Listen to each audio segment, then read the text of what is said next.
अस्सलाम वालेकुम नाज़रीन, मैं सईद अली बावा इस वक्त आपसे मुखातब हूँ कंटोनमेंट बोर्ड के पार्क से। और यहाँ पर आज जो कैंट के स्कूल्स हैं, प्राइवेट स्कूल्स हैं, उनका एक एजिटेशन एहतजाज होने जा रहा है। ये किस सिलसिले में हो रहा है, क्यों हो रहा है, और ये स्कूल के टीचर्स और स्टूडेंट्स एहतजाज पर क्यों मजबूर हुए हैं, यहाँ क्यों इकट्ठे हुए हैं, आइए आपको चलकर इनसे बातचीत करते हैं और दिखाते हैं क्या है सूरत हाल।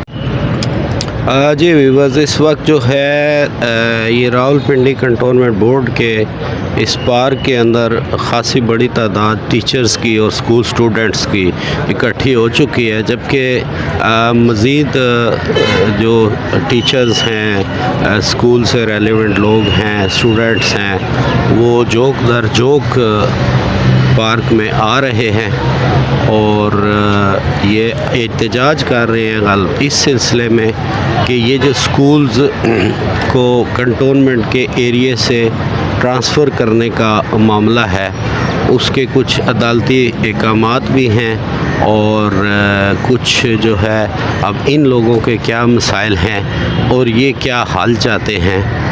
ये एहतजाज आज यहाँ पर किसके अगेंस्ट करेंगे, ये देखना है और यही हम आपको बताएंगे। इस वक्त रावलपिंडी कंटोनमेंट की हदूद के अंदर जितने भी प्राइवेट स्कूल्स मौजूद हैं, उन सब के टीचर्स, स्टाफ इस एहतजाज में शिरकत के लिए जोक दर जोक आ रहे हैं।